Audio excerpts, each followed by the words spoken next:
Well, hello, everybody. Thank you all so much for joining. We might have a few other people trickling in, but we're very excited for this topic today, something that is much needed and, of course, is not going away anytime soon. So how we're going to set up today is, of course, well, actually, let me introduce myself. So my name's Jill. I am a recruiter here at Hirewell. And there I am. Thanks, Robin. We also have Robin from Hirewell on here. She's making all of this happen in the back end. So thanks, Robin. And I'll introduce our panelists in a second. But for those who might not know, Hirewell, we are a recruiting company based here in Chicago, but we are fully remote. So we have talent from all over, and we help with any sort of recruiting engagements. We have practice leads like sales and marketing and HR and tech, you name it. And so we partner with different companies all over. And then on the other side of that, Hirewell is an amazing place where we can actually create events like this and share the knowledge that we have, because of course, even then, as a fully remote company, and I'm sure plenty of other people working remote, a lot of mental health challenges come up. And of course, with the pandemic and everything, a lot of that residual stuff is kind of impacts us in different ways and at different times. So with all of that being said, we're so excited to be hosting this panel today just to talk about mental health in the workplace and how to have those challenging conversations, how to know what you need in order to ask for that. And of course, we get to hear from all of our experts today. So without further ado, I am very excited to introduce, and I'll just go on my screen here. So our first panelist is Stacy. So Stacy, I'd love for you to hop on really quick, just briefly introduce yourself. And I would love for all of the panelists, just a really brief few sentences about what about this topic has you here today? Like, why are you here? Why is this so important? We'd love to hear from you. So take it away, Stacy. Great, thank you, Jill. And thank you all for taking time out of your very busy day to join us to talk about mental health and why it's important in the workplace. So for me, the reason why I'm so excited and passionate about this topic is because we're starting to see this really interesting transition where mental health discussions are being destigmatized. And we're talking more about this, not just in the workplace, but also within BIPOC communities. So I'm really excited to dive right in and talk about why this is important and how we can engage in intentional self-nourishment. Awesome. Thanks, Stacy. And Erica. Hi, yes, to echo Stacy's sentiments, thank you all for being here. Erica Spitali, licensed clinical psychologist and head of talent and leadership development at EmployBridge. For me, I firmly believe we can't change what we don't discuss. And so we really have to be able to articulate what needs to change in order to make that change happen. And that's the only way we make progress. And I've been committed to this change we've needed to see for over 10 years, and I'm excited to keep the conversation going. Amazing. I love that. Can't change what we don't talk about or what we don't acknowledge. Amazing. All right. And last but not least, Jenna. Hi, everyone. Thank you all for being here.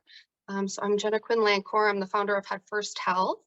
And at Head First, it is our mission to help millennial women going through life transitions, those experiencing OCD, anxiety, eating disorders. And the reason I am here today and so excited to talk to you all is because I believe that mental health is the most important aspect of our health.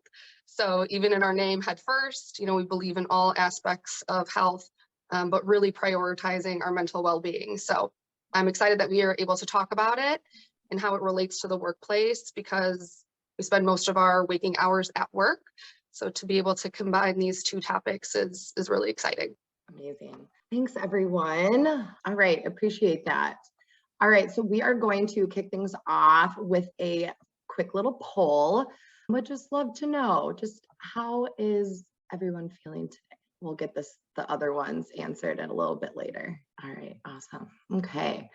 And the point of that, the intention of that is, to all of our panelists' point is, checking in with ourselves regularly and making that a habit. It's just a really great way to understand our needs. So, like what Erica said, we can't change what we don't talk about or what we don't acknowledge. So knowing and just making that just a regular thing. And with work and all of our boundaries kind of blended together, it's easy to find ourselves on autopilot. And so regular check-ins is just helping us to be proactive with self-care and self-nourishment, like what Stacy mentioned as well. And it's just a really great way just to keep in touch and, make that a habit so that we know what we need. We can have a better idea of what we need so that we can ask for it. All right, so opening it up to the panel, and I know Stacy, you also talked on this a little bit, but just following up to what I was just mentioning. So, staying committed to personal care and mental health can be challenging, especially in this day and age where, people working from home and, all of that stress and additional things just going on in the world and life and everything. It's a lot. So how would self-care or self-nourishment, I love the word you use, self-nourishment, how does that work for someone who is always on, or people that are just always busy? And we know we need to prioritize mental health, but it's just, we don't have time. So how does self-nourishment work for people who are always on? This is such a good question, especially now as many of us are transitioning to remote or even hybrid workplaces. These expectations to be involved in things like work hangouts and answering emails at all times of the day can really suck out our abilities to be happy, whole, and well. And so first, I want to talk about what self-nourishment is. When we think about self-care, we're often exposed to this packaging of, if you do this thing, you will be better. If you get this massage, eat this food, engage in this activity, you're going to feel better automatically. But that's just not the way wellness is. Wellness and mental health is not a dichotomous variable. It's not mental illness and mental health. We have mental wellness as a spectrum. And on some days and throughout moments of the day, we might feel more or less mentally well. So self-nourishment comes in as this intentional mode of well-being that gives us permission to do what we need as individual people that require unique aspects of our mental health. And so for some folks, that self-nourishment might be checking in with family throughout the day. It might be getting the right amount of sleep. It might be engaging in a specific activity throughout the week, but it gives us permission to set boundaries for ourselves. And I always ask myself, if I say yes to this, am I saying no to myself? And that's a really great exercise in boundary setting for those of us who often feel like we have to be on in the workplace. If I say yes to this, am I saying no to myself? Ooh, that's a good one. I think that if I say yes to this, am I saying no to myself? Ooh, I like that one. That's a nice little filter, especially with work and, taking on more projects, or even outside of work, taking on more things. If you feel the need to say yes, or you saying something, or you denying yourself something, I think that's really important. Anyone else from our panel want to chime in on self-nourishment? Or Jen and Erica would love to know what your experience is with self-nourishment, and maybe picking back off of Stacey, of how we can prioritize that, especially if we might be working through like people pleasing and saying yes and having a hard time saying no. But what's your experience with self-nourishment and how to prioritize that when we're always go, go, go? I'll just quickly add, just to plus one what Stacy said, but also add, you asked about being always on. In my mind, spoiler alert, like that doesn't work. We're not a Lyft app. We should not be on or available to anyone or anything 24/7. It's not sustainable, and it's absolutely not conducive to our mental health. And burnout is real. But so are boundaries. And so a big part of my self-care regimen is about leaning into my boundaries to make sure that I bring them to the front and center in my interactions with my colleagues at work, with my family and friends. And I like to say that I'm an equal opportunist, so everybody's getting my boundaries. And also my two favorite responses are no and not at this time. Granted, my experience with saying no, especially in the workplace, has absolutely been a journey for sure. But through practice and really leaning into the discomfort that sometimes can come with saying no to people and to things, you get better at discerning when it's really necessary to respond in that way for the betterment of your well-being. And so we really just owe ourselves protection, we owe ourselves humanity, and we certainly owe ourselves boundaries. Yeah, absolutely. I feel like boundaries can be a whole other topic. And I'm pretty sure I've hosted events on just boundaries alone before. So definitely really important because, it's one of those things like we talk about and we kind of understand it, but setting boundaries and communicating boundaries, it's a whole other thing, but at least just, recognizing, what you need and maybe like where those boundaries can be in places is a great start. And Jenna, I'm sure with you, like running your own business and, taking care of people, I love watching your team grow. What are some other ways that you as a business owner yourself are prioritizing self-nourishment when things get a little bit crazy? Yeah, that's an excellent question. So I think, and even when I meet with my clients, like this is one of the biggest topics that we talk about is that work-life balance. And, a lot of my clients are very high achieving, working in corporate. And oftentimes I think a conversation veers into what are our values.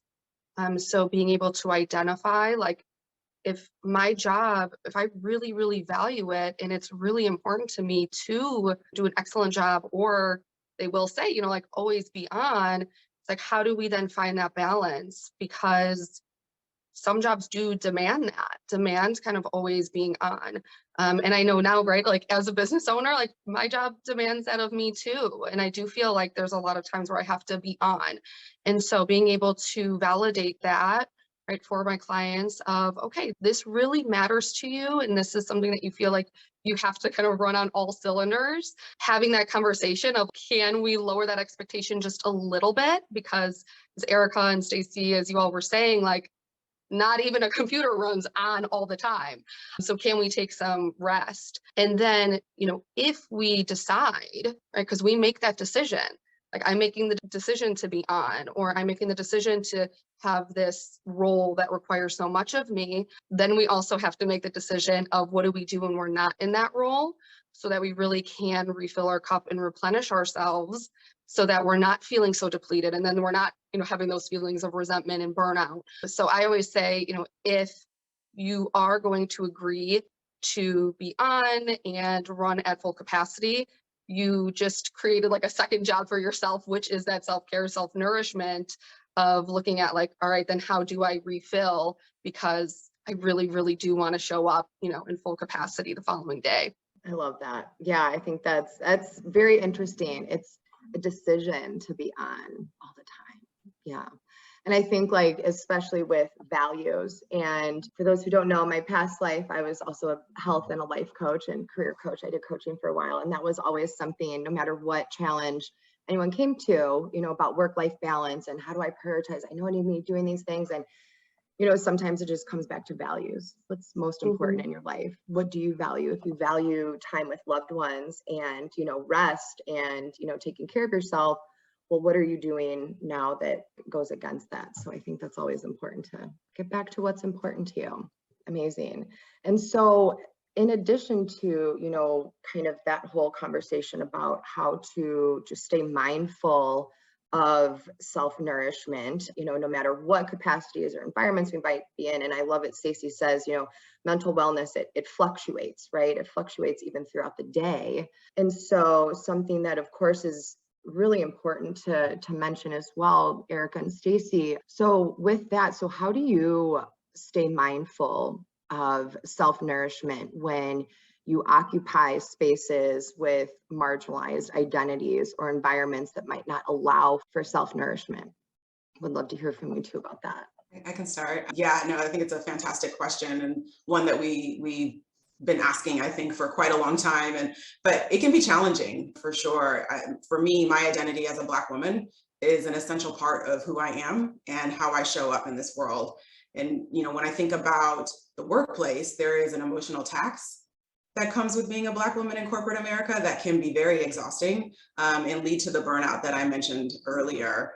But I also want to mention that I fully recognize the privilege I do have because of the level I'm at in my career as a leader in my organization. But I think that privilege, but also the acknowledgement and the recognition of my identity is also why it makes it more imperative that as a Black woman leader in the organization, I owe it to myself and my team to be intentional about where I spend my time and what I say yes to and what I say no to. And I always say I love what I do, but I don't love it more than my family. I don't love it more than my friends. And I certainly don't love it more than I love myself. And that's okay. and I'm still great at my job and I'm still very productive. One last thing I'll say is something I recently heard from the CEO of Diverse and Engaged, DC Marshall, that deeply resonated with me. And she said, you want to give yourself to you before you give yourself away to others. And that really made me think about how I've approached proactively managing my mental health with what I like to call the 3 A's, which are awareness, acknowledgement, and adjustment. And so just as a quick example, 6 months ago, I instituted Silent Mondays for myself, where every Monday I prioritize deep thinking and creativity over meetings. And for me, that's significantly helpful because I get to pour into myself before I give myself to others, knowing that the rest of the week will be filled with back-to-back interactions with other people. And so this was my way of acknowledging that I can control burnout too, and that I can be the cause of my own burnout, to Jenna's point earlier about it's a decision to be on all the time. And so I need to honor myself more and the control I do have by centering my well-being before anything or anyone else. Ooh, I wish I could just document everything that you just said. Just write it out as a reminder. I think that's amazing. I love that. And the prioritizing creativity and the stuff that replenishes you and fills you up and refuels you, I think is so important as a balance in setting boundaries and communicating that with your teammates and like, hey, I need this time. I think that's wonderful. And, just recognizing to pour into yourself, give to yourself first before you can give to others. Amazing. Stacey, anything else to add there? Yes, absolutely. And so when I think about, some ways that I'm intentional in engaging in self-nourishment as someone who occupies a space with a queer Asian American immigrant identity, we have to remember that a lot of the boundary setting and permission giving that we have to allow ourselves to embody can really push up against cultural, racial, and ethnic barriers and cultural scripts that we've learned from our family of origin, from religious communities, and from intergenerational messages. And so recognizing that it might take time to unlearn those cultural scripts that will allow you to say no, that will allow you to set boundaries, and that will allow you to engage in your own rest.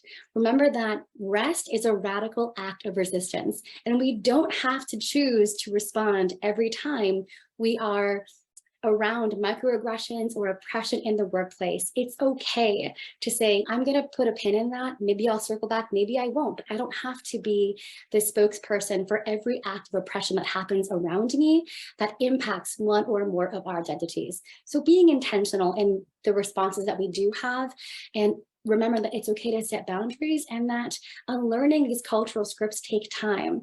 Baby steps are still steps, and just being intentional in what we respond to is a really great way to, as Erica says, pour into ourselves.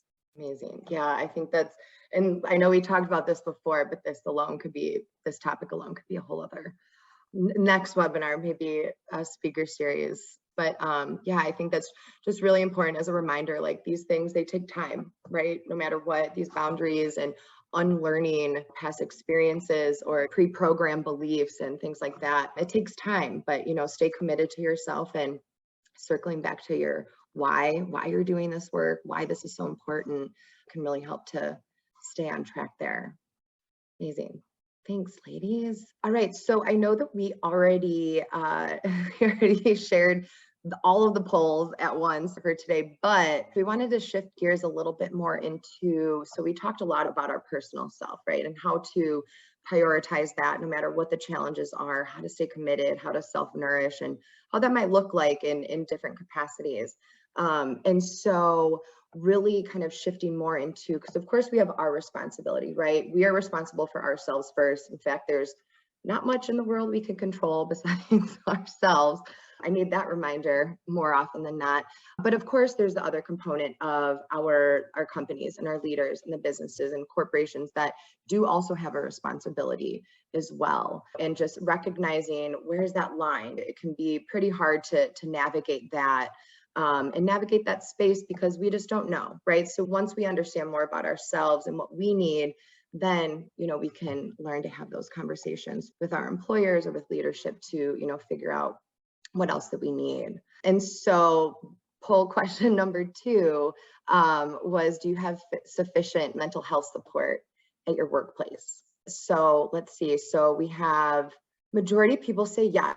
That's amazing. And then we have about 30% kind of, 26% no, and then the least amount unsure. Those are some pretty good numbers there. The intention of that is, of course, like sufficient mental health support. So that doesn't necessarily have to mean, like benefits or things like that. It's just, do you have a safe space that you can go to and, express these things or express concerns? Or do you know who to ask, on your team, leadership? But just knowing that you have that support is great to hear there. And with that, so of course, and we touched on this a little bit before too, but with mental health in the workplace becoming a top priority. I mean, Jenna mentioned, with her clients, work-life balance is always a topic, and it's not going anywhere anytime soon, especially post-pandemic. Even as a recruiter myself, when I ask candidates, what has you looking for a job now?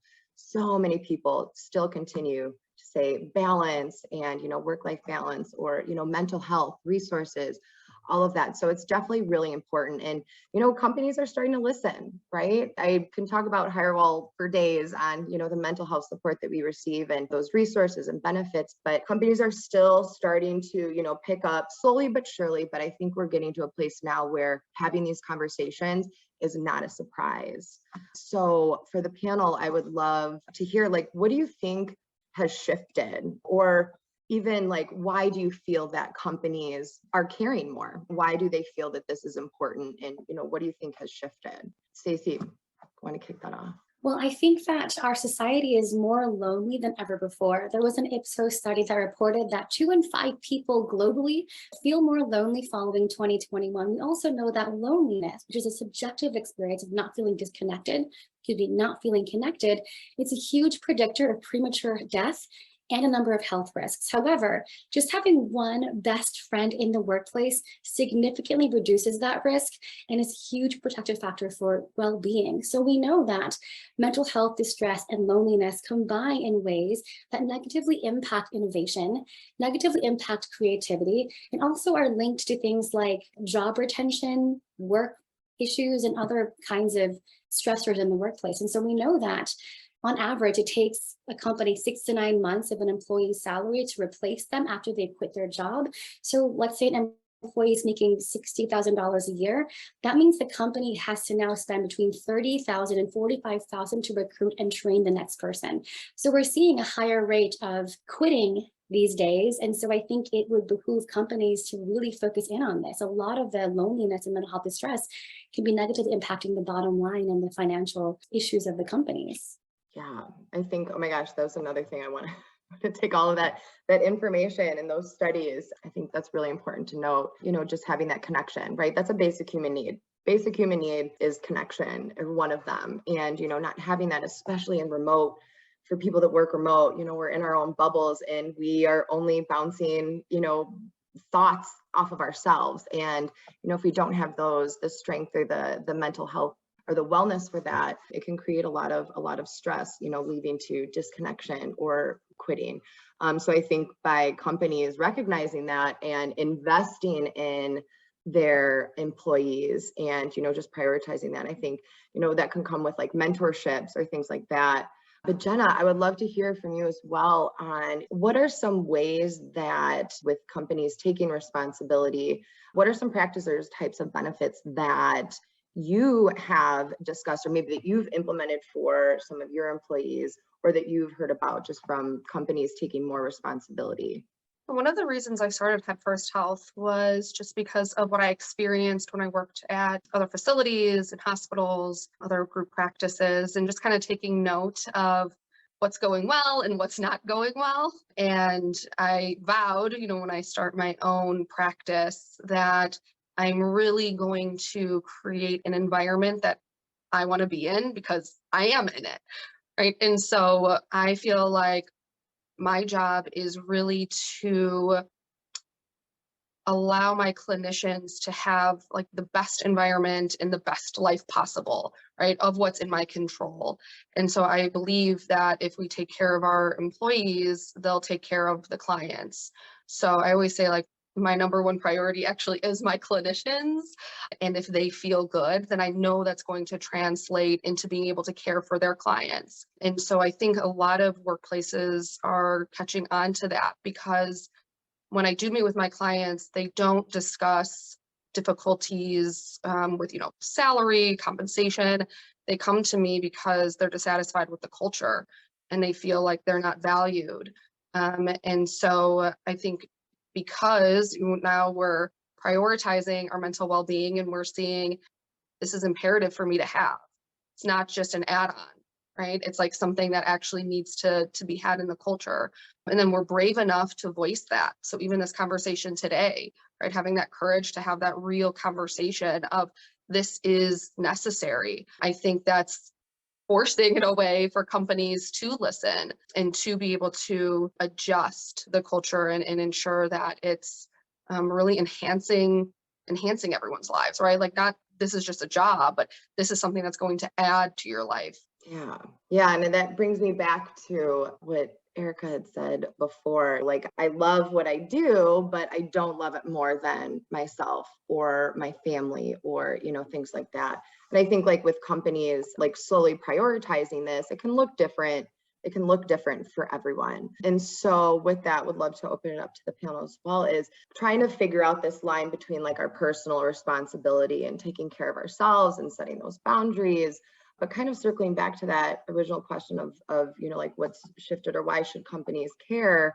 But what do you think from just kind of your own experience, Jenna, as a business owner, or the rest of the panel as well, is why is that important for companies to take care? So kind of just piggybacking off of what you said, you invest in your employees. Where's the responsibility of the companies? Where does that kind of come into play? Would you like Jen, me to go first? Yeah, if you want to kick it out, because you were just talking about it. Yeah, absolutely. So I think, and kind of to add to the previous question of, there are many things that a company can do to take care of their employees.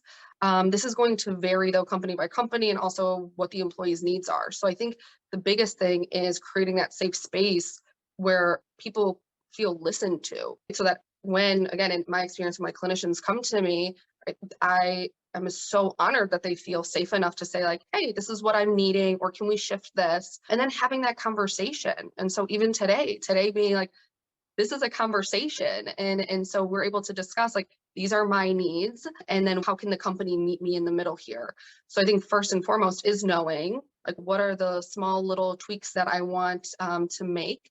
And then what are the expectations I have for my job, for the company to make for me as well?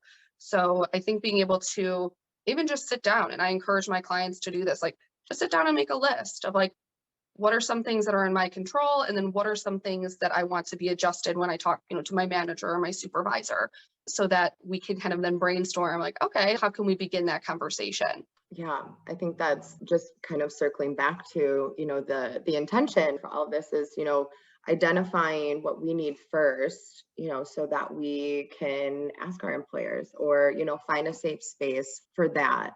And I love that. Sit down and make a list, right? Just list out what you need. It could be like a dream mental health benefits list or whatever that looks like. And I love the part of circling it back to that line of where the responsibilities are, and depending on the company and the needs and their resources, where can you meet them in the middle? I think that's really important, of course, to identify what you need first. And so this this question came up with that. So with people, Jenna, when you said create a safe space, for companies, like where people feel listened and acknowledged, how would you, this is for everyone, how would you recommend if people don't feel that they have a safe space to go to, or if they don't have someone, or they're just not sure, or they might not be in a company that is really open to mental health? What would you recommend for those people who just don't have that safe space, or they're unsure of where that safe space might need?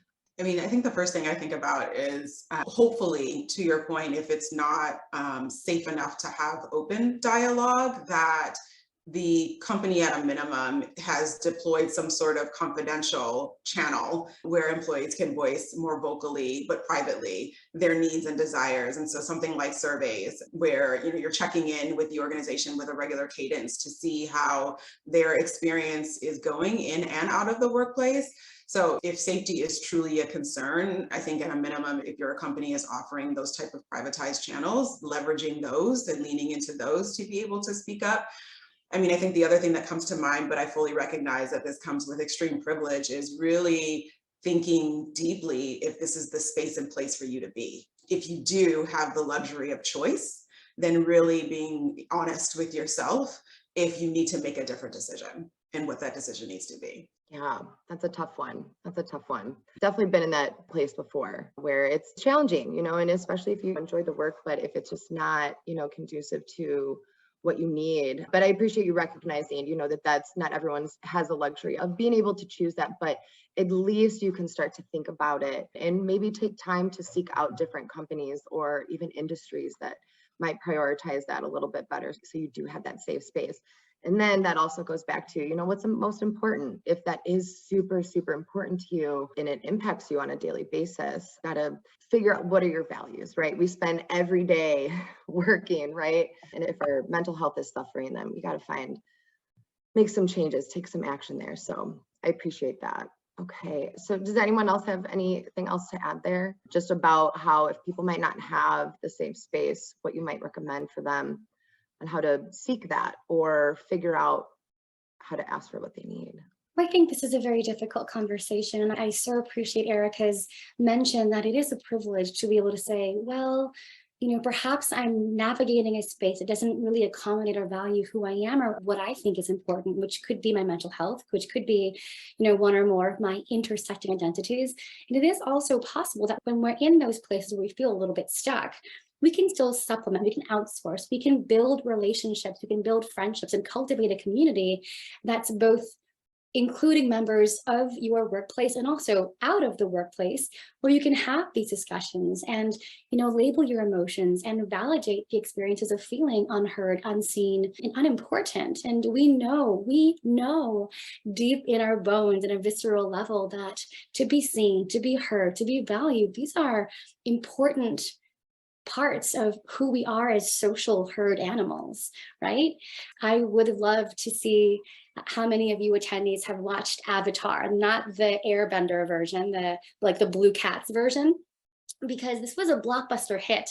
And James Cameron was once interviewed as to why he thought Avatar ended up being so successful. And he mentioned the Na'vi language, which was the language that the Avatar spoke. And the greeting, if you remember the greeting that the Na'vi communicated, every time they left or joined presence was, "I see you." And the reason why we think Avatar was a great success across age, across culture, against region, was because it communicates an emblematic part of being a social person in the world. To be seen, to be heard, to be valued. These are important parts that make us feel happy, healthy, and whole. And if we don't have a workplace or an environment that honors these parts of ourselves, we're just not going to be happy. We're not going to be mentally well.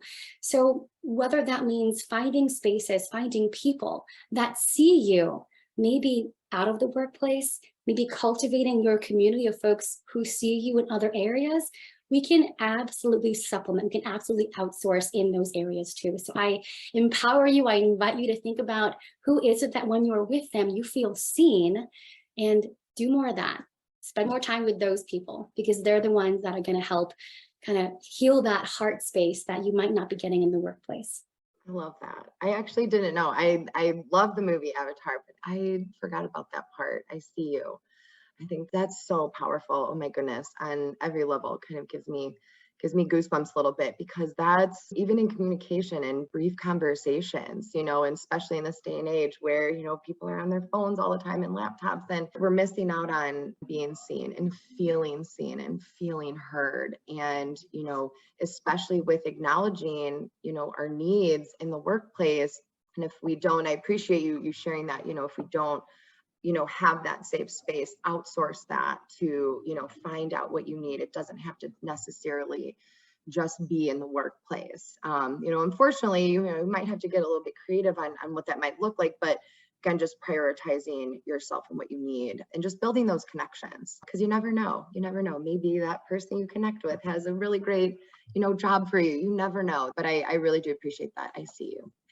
I love that. So with that, just kind of, piggybacking off of that, how would you say, and this can just kind of be brief, but maybe like a few tips, how would you initiate that conversation about asking for things that your company might not provide, or just what's the best way to approach that conversation, whether you might have, your resources, or if you recognize something that, can be improved. I know like maternity leave and like paternity leave and things like that are definitely, kind of coming to the surface, but those are just a few brief examples. But what do you recommend for people that, what's the best way to approach these challenging conversations about asking for what you need in the workplace?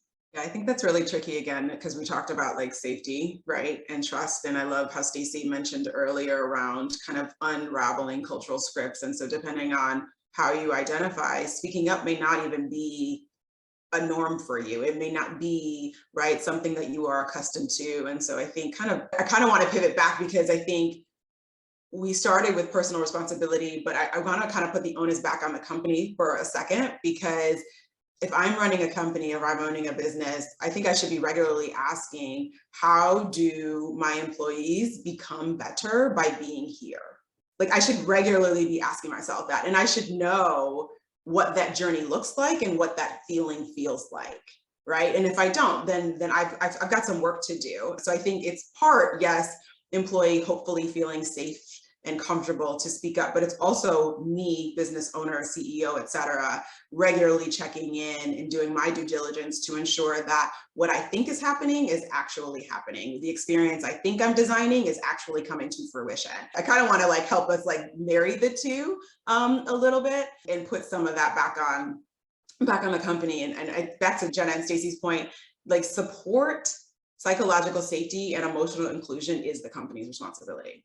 Right. And so having the presence of those three, or the lack thereof, is a huge indication, right, and factor into their employees' mental health. And at the end of the day, all of us should be able to work and be healthy without having to compromise. And so I just wanted to kind of kick us off there, just to make sure we're not leaving more onus on the company on the table. I think, yes, thank you for mentioning that. I think that's really important. And just because I want to take notes for this. So you said psychological safety, and what was the other thing you mentioned? That support, psychological safety, and emotional inclusion. Got it. Okay. Yes. Emotional inclusion. Yes. Yeah, I think that's really important. That's I feel like a good kind of line to kind of draw, where, there's only so much that you can do for yourself, but company has to create, that space for that psychological safety and emotional inclusion. Wonderful. Okay. Anything else to add, Jenna and Stacey? Just about how to start those conversations, or, what's the best way to approach those conversations, asking for what you need. I will just say I agree with what Erica's saying, to remember that there's two in this dynamic. And so I always say, who has the power also has the responsibility. So if you are a manager, supervisor, CEO, right, you have so much power, and how are you using that power, right? And so if you're just using that power and just thinking about yourself, or thinking about the bottom line, right, what is that going to do to you and to the people working with you? And so to be able to say okay, I have this power to enhance everyone's lives, and that means that I do have to approach them and not just wait to be approached. Definitely. Wonderful. With the conversation of, that responsibility and taking care of ourselves, and, figuring out what that line is with our employers, still advocating for ourselves is, no matter what the company might provide, advocating for ourselves is still, that's not going anywhere. That's the muscle that we probably will have to continue to flex and strengthen. Of course, hopefully more companies, kind of catch on, and at least creating those safe spaces. But outside of that, continuing to going back to our first, question, and about self-nourishment and prioritizing ourselves. We talked a lot about what that might look like in a corporate setting, but what can you do, or how can you commit to advocating for your own mental health and, what you're doing for yourself outside of a corporate setting? So what are you doing for yourself? I love, Stacey, I think I'm stealing this forever, but what are you doing for yourself to feel happy, healthy, and whole? What can you commit to? What is that? How can you commit to advocating for yourself outside of the workplace? Stacey, I'll bump that to you since I love your how to feel happy, healthy, whole. Yeah, I'm so glad that resonated. So the first thing that I just have to say, and this has been sitting with me throughout the panel, is I don't believe in safe spaces. If every space is safe, then no place is safe. And we can never guarantee that our words, our values, and our identities are going to be held with safety and respect. And so I encourage folks to create brave spaces, to be courageous, to have these conversations where our ideas, our values, and who we are might not be accepted or celebrated or seen. And so we just have to be, again, courageous to create these brave spaces that we are deserving of. When I think about what we can do to be intentional, to be happy, healthy, whole, and well, there are two things that come to mind. The first of which is to engage in intentional discussions that cultivate community. So I love this question. I value it because you can ask it to the same person every week, every day, and have a totally different response. Mm-hmm. This question is, if you really knew me today, you would know. So for me, for instance, if you really knew me today, you would know that I'm struggling a little bit to focus on productivity and research because I have a 14-month-old son and it's hard for me to pull time away from him. But again, that question, that checking in, not checking up, is a really good way to cultivate community and to create those brave relationships and those brave spaces. The second thing that I think a lot about is, what is your keystone? So for those of you who knew this about me, I used to live in Rome, and architecture in Europe is truly phenomenal. And one thing that I love about it are these beautiful arches that hold up the entire Duomo or cathedral or building. And the entire building really sits on the integrity of this arch. And the way these arches are created are, you take these blocks and you go around, around, around, around, around. And the one you do last, that holds the whole arch in place, is called the keystone. And so I think about that in a wellness perspective. What is our keystone? What is your keystone? What is the specific, objective, measurable thing you do every day that when you do this one thing, everything else stands in its place, everything else holds together a little bit better? So for me, 15 minutes of physical activity first thing in the morning. Can I do more? Sure. Can I do 20, 30 minutes? Yeah, baby permitting. But if I do 15 minutes of yoga, take the dog for a walk, strength training, I know when I do those 15 minutes of physical activity, I feel more clear in my thoughts and my mind. I eat a healthier breakfast. I drink a little less coffee, and I have more patience for my clients, my students, my partner, my family. So that's my keystone. And when I wake up on those mornings and I think, oh, I'm too tired to do that, I'm too stressed to do that, that's when I know I need it the most. So I hope your takeaway, perhaps one of them might be to find and reflect on what is your keystone, the specific, objective, measurable thing you do every day, that when you do this, all of your healthy habits fall into place a little bit better.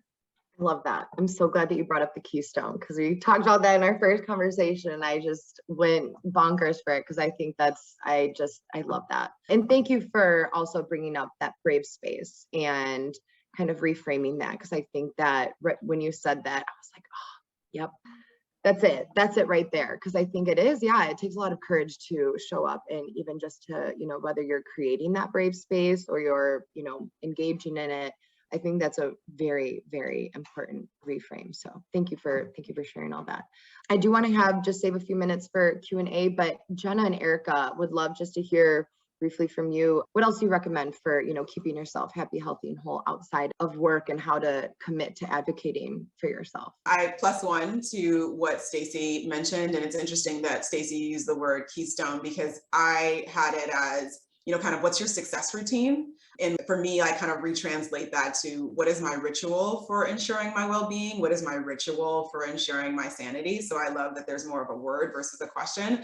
But I agree. I think the moment that we can ask ourselves those questions or identify that keystone and answer that and respond to that very honestly, the more clarity, right, we have on what we need and how we need to healthily show up in all spaces. and what we need to be giving or pouring back into ourselves to be able to do that. So I love having a new vocabulary word to add to that.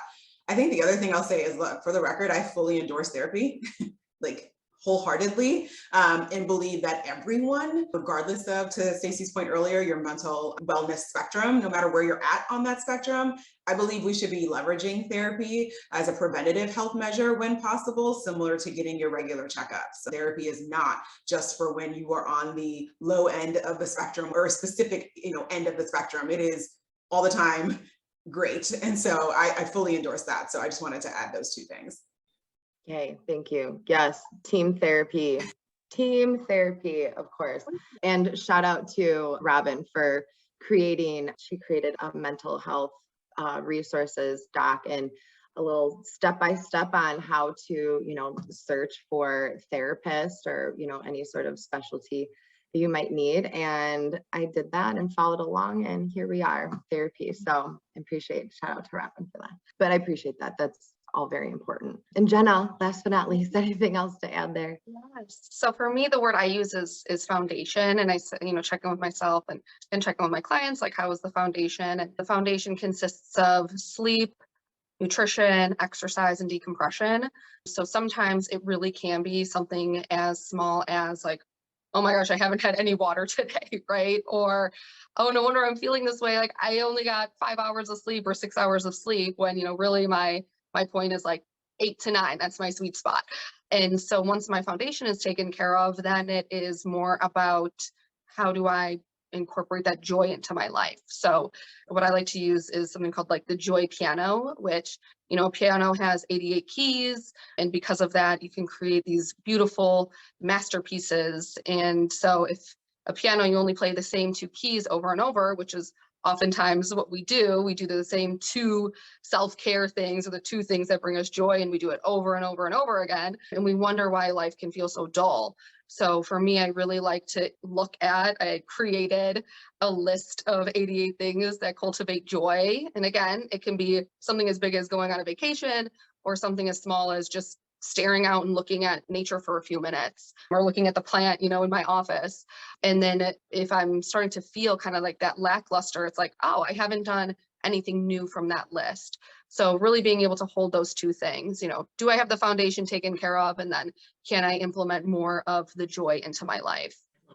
Y'all are great. This is like, I'm trying to talk and take notes at the same time, but I love that. I love that so much. I was just thinking about that, today, just kind of playing the same 2 keys over and over again. It's like, let's switch this up a little bit. Like what, especially for anyone in the Midwest, we're approaching the darker days of winter, getting that, having that list. I love that. That's a nice little challenge. 88 things that enjoy. I love that. Amazing. Okay. All right. I do want to of course, I plan to end a few minutes earlier for Q&A, but just love the conversations that we've been having. And panelists, thank you all so much for all of your time and energy and your extremely valuable expertise and tips on all of this. And I hope that, everyone who's joined, you got something out of this, whether it's from your personal self, or how to have that challenging question with your manager, or how to ask for that, whatever it might be. I hope that you were able to take away a few things for yourself and, some things to act on. And we'd love to send a recap as well with, some of these highlights of the amazing things that the panelists shared, and also different ways to stay in touch with Jenna, Stacey, and Erica as well. So keep an eye out for that. And then I know that we are at time, but I would love if everyone could stay on just for a few extra minutes. I think we have a few questions, or at least one question for right now from the Q&A. So we'll just take a few brief minutes. Okay, panelists, can we address the gender differences and cultural norms? I'm curious to know the gender breakdown of the participants of this webinar. Does anyone want to take that on? Can we address the gender differences and cultural norms here? I'm not sure if that's still. So it sounds like the question is curious about the attendees' gender and culture, not ours, but I could be wrong. So if you would be open to maybe clarifying the question, I'd be happy to pull in my colleagues to help explore what you're asking. Well, I think it's hard to, assume gender identity, from a list of names, but I think even just looking at all of us, right, we all identify as women. And so I think when you think about, I think the topic of mental health, I do think it tends to be more taboo when you think about other gender identities. And so I don't think it's lost probably on the attendees that there are no male identifying individuals on this panel and having this conversation. And we talked about the importance, right, of normalizing these types of conversations and being honest in these types of conversations. And so really thinking about how much harder it may or may not be, depending on how you identify from a gender perspective, how you identify from a racial and ethnic identity perspective, and all the other demographics we could go down, and really how that shapes how you've been taught about mental health, and then how you even acknowledge mental health, and then how you go about managing your mental health. Thanks, Erica. Yeah, I wish Michelle was still in here to clarify, but I'm sure you answered that. Yeah, honestly, I think that could be a whole other topic with just gender differences, cultural differences, how to navigate this entire, literally doing this whole kind of webinar intention through that lens of gender and cultural differences. But appreciate the question anyways. Anyone else? I think we might have one more. Oh, okay. So this is kind of a loaded one, but still good. So this person asked, does anyone have children besides Stacy? How do you work and give time to baby? I do not have any children. I have a husband, which arguably, but no, I don't have children. And so I definitely recognize the luxury I have to be more on than folks who have children. Yeah, I do not have children either, but also yes, right? Like I plan to one day have children, and I will say that that is something that I grapple with, of how will I be able to, I don't even want to say balance both, because it doesn't look like it's even a balance, right? So yeah. Yeah, I think I'll let Stacey, oh, go ahead, Stacey.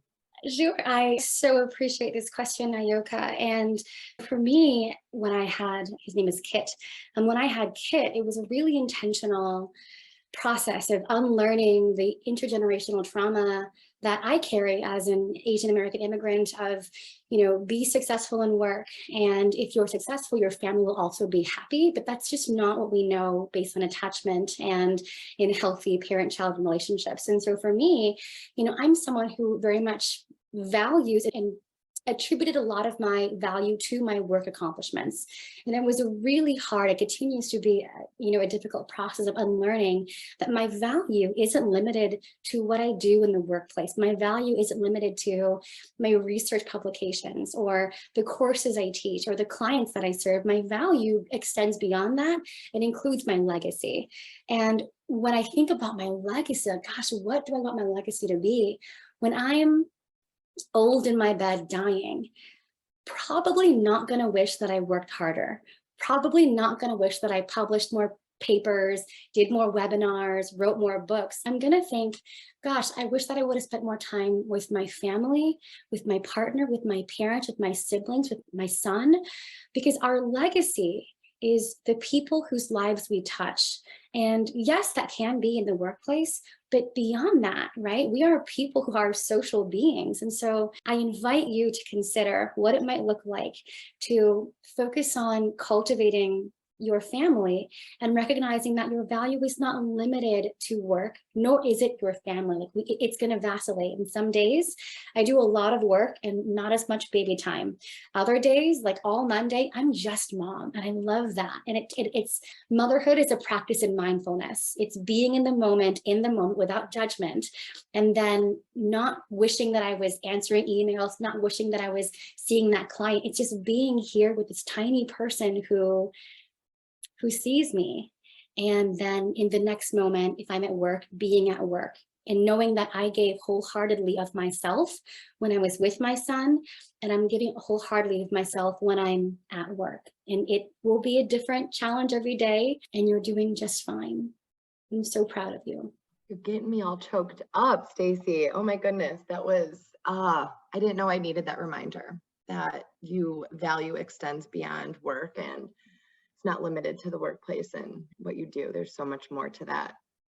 Oh, I love that. All right. So, well, thank you all for anyone who has stayed on. Really appreciate that. I hope you did, because that was really beautiful, Stacey, on how to wrap all that up. But thank you all, Jenna and Erica. Y'all are crushed it today. I'm so grateful to have met you, even though Jenna, it's nice to work with you again. Jenna and I have known each other for a few years, but I just really appreciate this, such an important topic and so many amazing, not even just tips, but just like new ways to think about things, and just so appreciative of everything y'all shared today, and being vulnerable and open, and just really, really amazing stuff. So I really appreciate that. And yeah, if anyone has any other questions that might still be on right now, feel free. We'll send a recap email out with contact information, things like that. So if you have any other questions for the panelists individually, whatever it might be, there's different ways that we can keep in touch there. So thank you all so much. I really, really appreciate it. This was wonderful. And I can't wait to keep this topic